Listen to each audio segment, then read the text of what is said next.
Hey guys, Robin's here. Welcome back to the next Pokemon Dark Rising. And this is giving me a bonus episode I'm doing in the middle of the Let's Play. And just to let you guys know, for this video alone, everyone who watches this video should give me at least a like or subscribe. Both would be awesome, but at least one of the two, because I have been working on this for a week straight. Yeah. Just for you guys, because I love you guys. Now, I've been looking up online how no one knows how to EV train in Pokemon Dark Rising exactly because of all the new Pokemon. Well, I've been doing a lot of research, going through all the Pokemon sheets, going through all this, just so I found you guys out. Okay, so basically this will be how to EV train in Pokemon Dark Rising. First, figure out if it's special or physical split. If there's a special physical split or not. If you're not sure, like I wasn't, because a lot of them acted like they were special, but a lot of them acted like they were physical. Like, Hyper Beam did more damage on a physical sweeper, but Flame Wheel did more damage on a physical sweeper, even though it's a fire-type move. So some moves don't follow that quality. So what I did was I had to go through and find moves that completely held no touching. There's very few that actually has the touching, and that's Pokemon is very high tech. Alright. Why are we in front of the Pokemon Center? Well, I'll show you. First things first. Well, second. After you find out if there's a physical or special split, which again, I'm not sure of, so just go by ear. You want to pick your Pokemon and their moves. Once you've done your research, captured that Pokemon, bred it like on a stupid level, leveled it all the way up to 100 to figure out what moves it can learn, and then went through all the TMs and figure out what it can learn from there, then you can make the idea of what you want. Which took me a day alone. Yeah, that was crazy. And for 6 Pokemon. Even with cheating. So yeah, because I wanted to figure out what all Pokemon could learn and what was my best setup. Number 2, once you get your Pokemon and you got your Ditto, you breed them. You want to breed them until you get the correct nature you want. In the description down below, you'll find the Pokemon with the natures, or a list of natures and what you get out of them. Number 3, then you want to hatch these eggs, which took another day. Yeah, breeding was day 2. Breeding and hatching was day 2. No, breeding was day 2. Hatching was day 3. Because I actually went through like 120, 496 eggs to get my ones I wanted. Because I wanted them to be the same genders, and I wanted them to be the natures I wanted, so that was like a big pull, and I wasn't getting my luck. I did keep some of the Pokemon in the box. I will show you.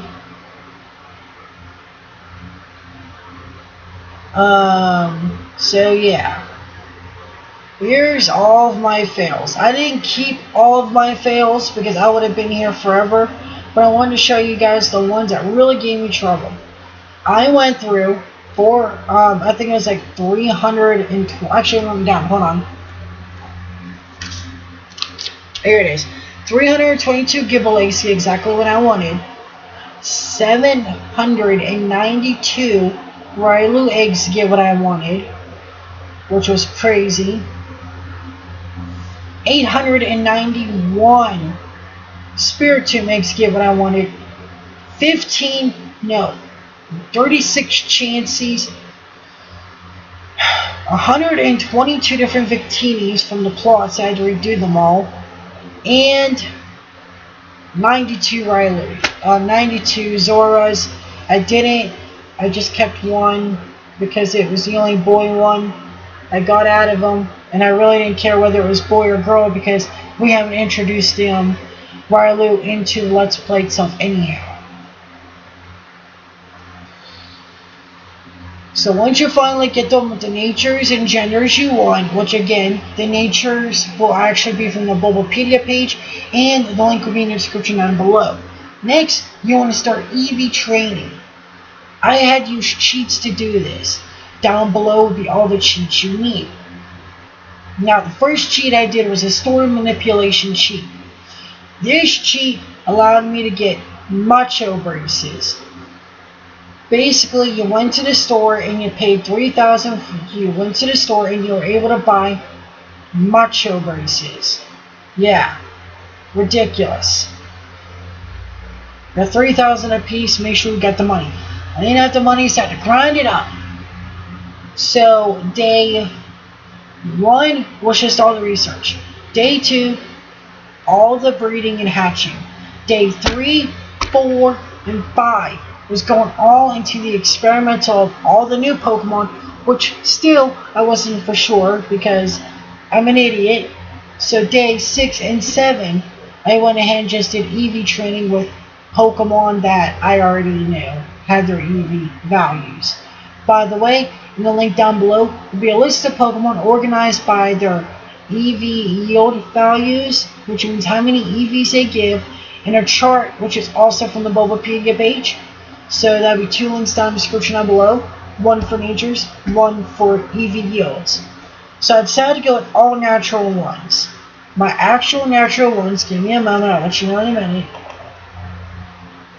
Then I had to go through and find out what passwords worked. That's why it took so long for 6 and 7. Normally they don't. Alright, no, not that one. Oh, that one. Alright. I first use a master code to make all wild Pokemon level 1. Because when you hatch an egg, it's going to be level 5, and you want to make sure it's able to fight on its own unless you're willing to do a lot of switch training, which I was not. Then the level 1 code itself. From there, the wild Pokemon I used was Pidgeotto, Chansey, Primeape, Kadabra, Tentacruel, and Graveler. If you notice the pattern with all of these, it is basically that they give off 2 EVs each. But if you use the Macho Brace cheat and the store manipulation cheat at the same time, yes, you gotta do both, it does 4 EVs if the Macho Brace is held by the Pokemon battling. So, basically, you get your Macho, you breed your Pokemon, get the eggs, hatch them in exactly how you want it, both with IVs, yes, I even did IVs on mine, IVs, natures, and genders. From there, go ahead and go to the store and you want to buy about 50 or 60 of each, 50 or 60 of each actual, what is it? I'm sorry, I'm thinking. 50 or 60 of each actual vitamin. Max out the stats you certainly want using the vitamins. They can only do the first 100. So it goes from 252 drops to 152. If you take 152 and divide it by 4, that gives you 38. The reason why I didn't do the 3 in ones is because 6 didn't give an even number, which isn't good. And I don't like messing with even numbers, that's why I stick to the 2 numbered ones.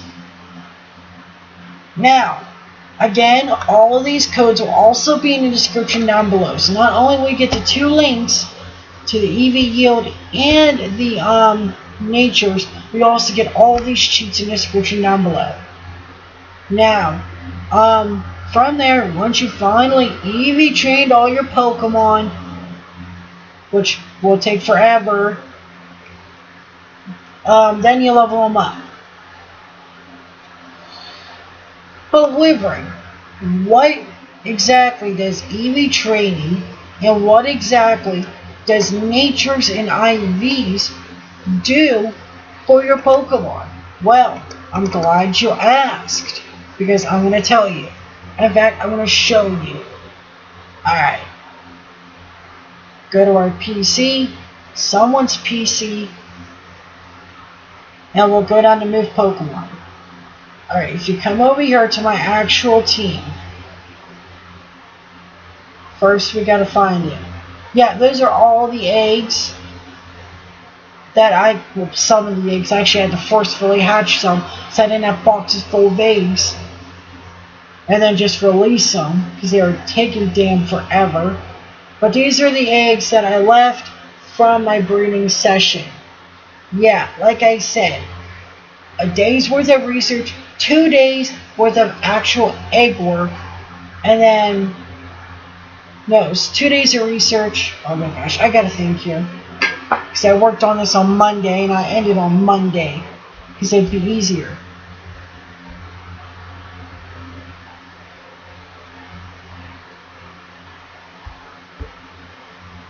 Yeah, Monday and Tuesday was all research. Getting every single cheat for every Pokemon, all the cheats I needed, the store modifications, all the wild Pokemon cheats, just so I could test them out.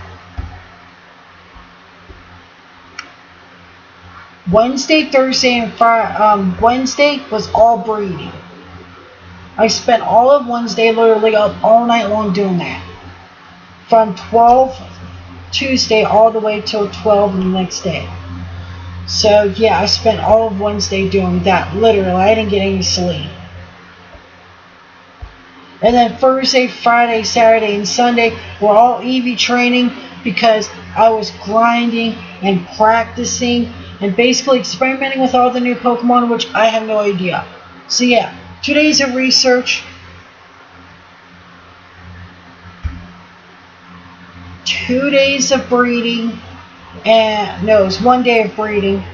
No, 2 days of research, 2 days of breeding, 3 days of actual EV training. I'm sorry, guys, I haven't gotten any sleep in the past week. I'm doing this for you guys. So yeah, Monday, Tuesday, research. Wednesday, Thursday, hatching eggs. Friday, Saturday, Sunday, all the way up till Monday morning. Literally, it was like 3 o'clock in the morning, Monday morning, EV training. This took forever.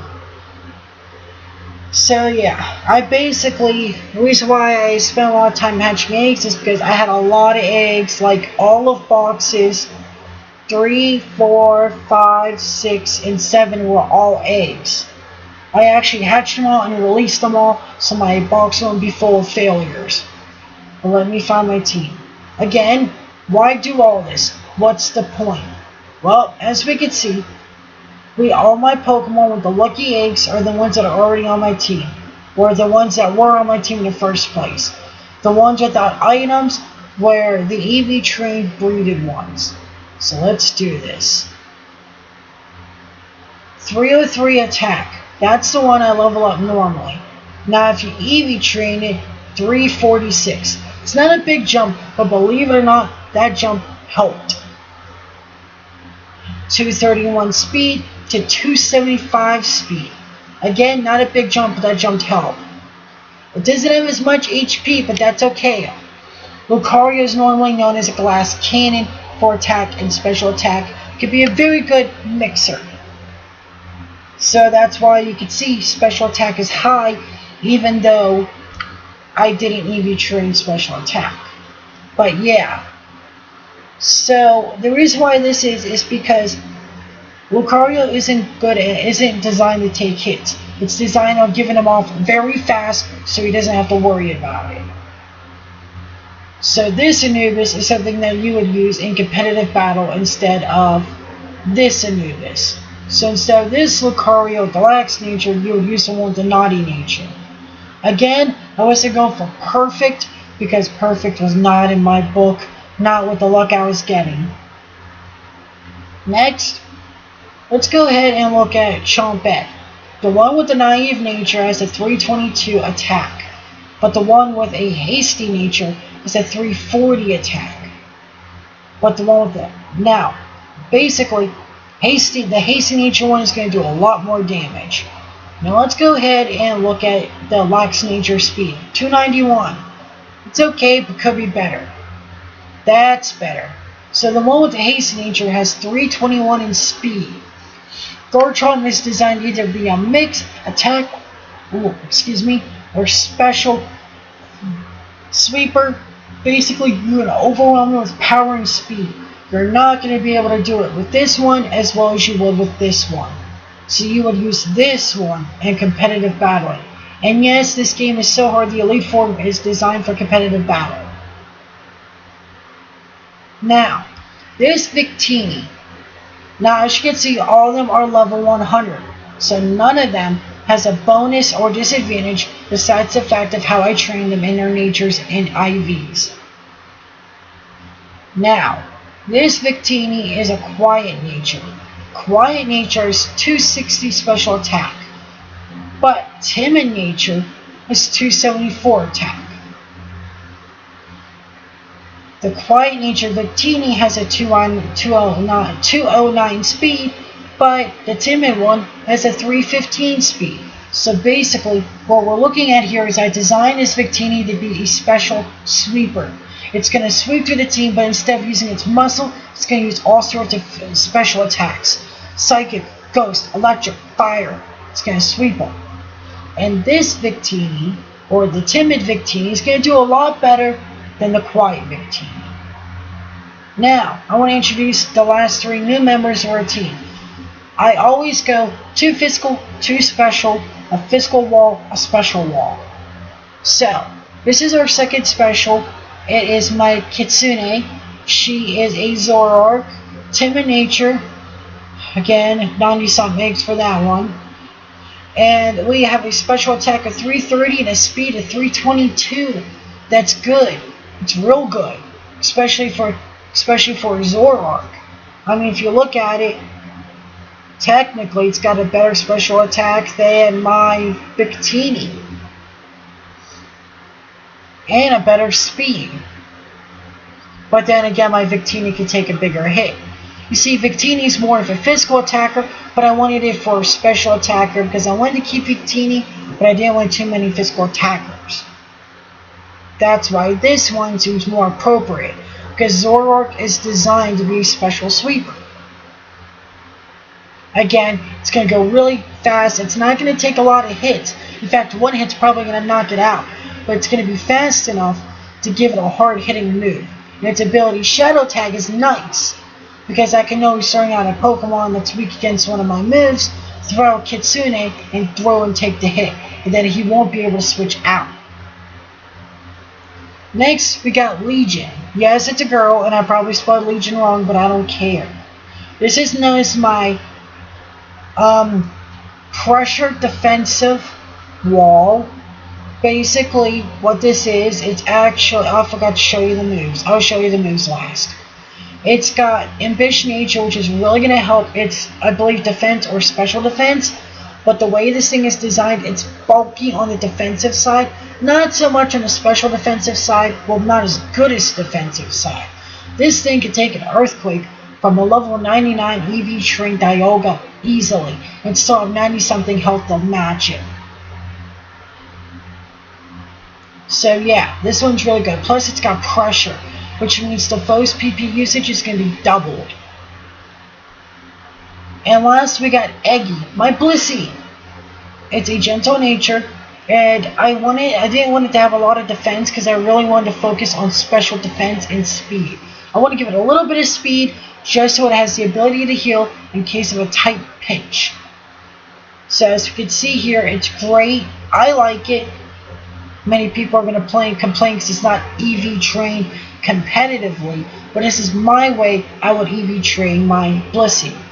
As you can see, Blissey has 644 HP and has the highest HP of all of the Pokemon in the game.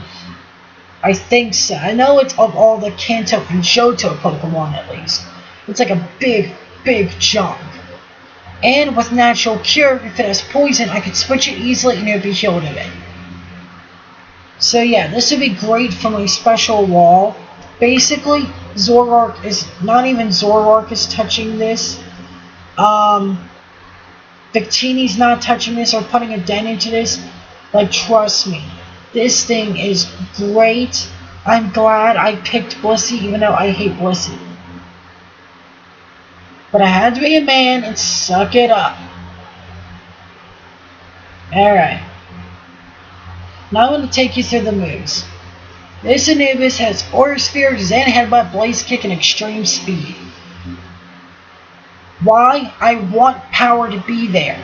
But the only thing is I need type coverage. That's why we got Blaze Kick. Because Blaze Kick in this game I believe is physical. Again, I'm not really sure about the physical special split. Aura Sphere is great on him. He needs to get that stab. Zen Headbutt. The only reason why he has Zen Headbutt is because of the glitch that allows constant flinching. It's very good. Extreme Speed, obviously, first hit never hurts. This Chompette has Outrage, Stone Edge, Earthquake, Metal Claw.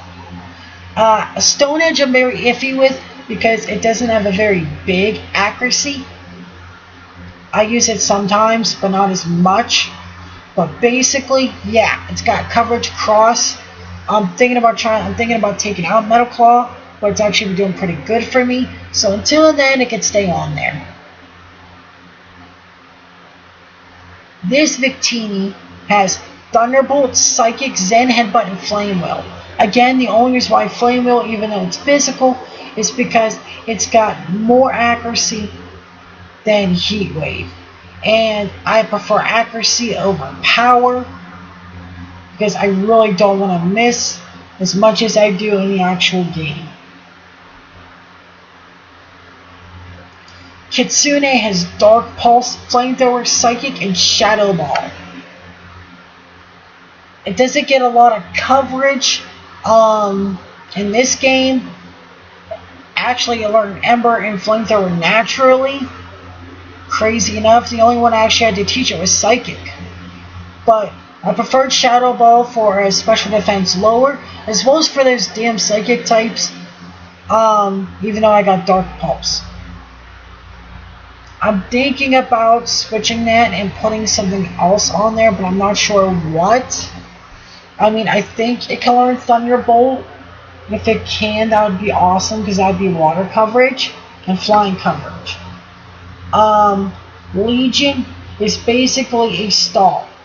It's going to go in on a physical on beater, shoot the Will-O-Wisp, cut its attack even more, set up the Calm Mind, needs to rest, needs healed, rest right there. Once the Calm Mind is up to 6, a 6+ Dark Pulse, which will not only make flinch, but also get stabbed. It actually does a lot of damage, more than a lot of people think. And lastly, Eggy. Eggy is pure stall. It's got Protect, Soft Boil for healing, Seismic Toss for some damage. It's an easy 100 damage unless you're fighting a ghost. And it comes with Toxic. Or I gave it Toxic. And Toxic's very good. It's better than normal poison because the poison damage worsens every turn. You can badly poison. Regular poison only does a little bit. Toxic doubles every time. So yeah, it's basically the team I'm going to be using for the rest of the game. And I'm going to cut the video here. I apologize, this episode was so long. But I wanted to stress you guys how long this took. Because that just goes to show what I'm willing to do for you guys. Again, in the description down below, you'll find the Bulbapedia pages for both the natures and EV yields, as well as all the cheats I used for my EV training in the description down below. So for now, this is the Wyvern signing out. Gonna finally get some sleep after 7 days of ripping my hair out doing this. And this is the Wyvern signing out. Later, guys.